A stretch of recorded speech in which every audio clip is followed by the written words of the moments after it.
Fala galera, estou aqui para mais uma aula, dando nossa continuidade ao estudo de forças. Hoje a gente vai falar sobre o plano inclinado, sem atrito e com atrito.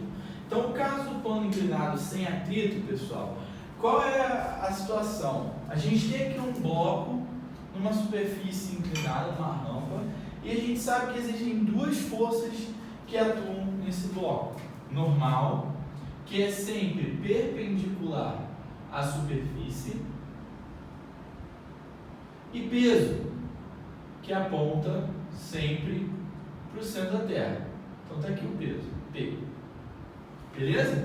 Bom, o que vai acontecer? A gente tem que justificar, a gente sabe que se a gente coloca uma caixa inclinada sem atrito, ela desce. A gente tem que achar uma força justificando essa descida da caixa, e a gente tem que achar uma força equilibrando ali a normal. Como é que a gente vai fazer isso? A gente vai decompor o vetor peso em dois vetores, que a gente vai chamar de Px e Py. Então, o Py ele vai estar aqui, na direção da normal. E o Px ele vai estar aqui, na direção da queda. Então, agora eu consigo resolver a minha questão. Por quê? Ao invés de eu trabalhar com peso, que não justificava para mim o equilíbrio ali na direção da normal e a queda, eu trabalho agora com a normal para cima, o Py para baixo e o Px na direção do movimento. Então o peso se transformou nessas duas componentes, tudo bem? Bom, o que eu preciso saber? Calcular Px e Py em função do ângulo de inclinação. Então eu desenhei aqui um tracejado representando o peso, um tracejado representando a direção da normal e da Py. Se você perceber aqui, eu tenho um triangulinho, 90 graus, θ, e esse ângulo aqui que eu vou chamar de 90 menos θ. Só que o que acontece? Essa inclinação aqui é a inclinação x e aqui é a y.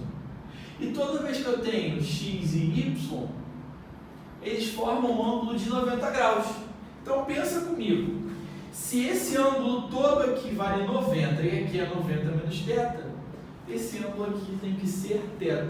Tá, Daniel, e o que isso muda para mim? Isso muda que o ângulo entre o peso e o Py vai ser o quê? θ. Se o peso e o Py é θ, a gente tem essa configuração trigonométrica aqui, peso, θ, Py e Px. E aí a gente sabe que quem está colado com o ângulo lá da aula de vetores vai ser cosseno. Então Py é P cosseno θ, Px é P seno de θ.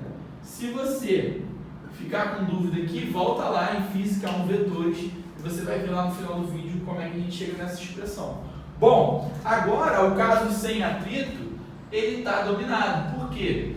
Eu sei que normal é igual a Py, que é igual a P cosseno de θ, e eu sei que esse bloco desce acelerado. Se ele desce acelerado, tem uma força resultante aqui para baixo, que a gente vai chamar de Px. Então a força resultante é P seno de θ. Por que, Daniel? Esse cara aqui, galera, é o Px. Então P seno de θ. Então repara o seguinte, quem é força resultante? Massa vezes aceleração. Quem é peso? Massa vezes gravidade. Se você cortar aqui as massas, você vai chegar na fórmula que a aceleração depende da gravidade vezes o seno de θ. Ou seja, a queda de um corpo, ela não depende da massa. Opa, alguém falou disso, né? Galileu. Lembra lá quando a gente estudou queda dos corpos no vácuo? A gente falava que a massa não interessava. Então aqui, o plano inclinado, pelas leis de Newton, prova que Galileu estava correto. E aí, se você pensar, o seno de θ está aqui, né? Você vai aumentando esse cara até o momento que ele vale 90 graus. Quando você tem seno de 90, ele vale 1. Então isso quer dizer que se você tem uma rampa assim, qual é o valor que a caixa vai cair?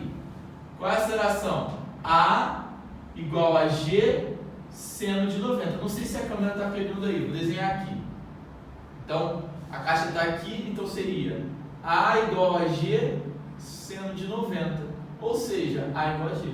Por isso que na queda livre a aceleração de queda é a aceleração gravitacional. Tudo bem, galera? Agora vamos para o caso com atrito. Bom, galera, esse aqui é um caso simples, né? Não tem nada aqui atuando na caixa. A gente sabe que o atrito ele só é marcado depois que eu sei a direção do movimento.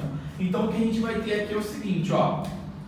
Normal para cima, PY para baixo, PX para cá. Então naturalmente a caixa tenderia a descer. Se ela tende a descer, eu vou marcar a força de atrito no sentido contrário. Beleza. Então o que vai acontecer? A gente vai ficar com o seguinte, ó. Normal, vamos botar logo assim, normal igual a PY, que é P cosseno de θ. E aí na direção aqui do plano a gente tem duas condições. Primeiro, fora do equilíbrio.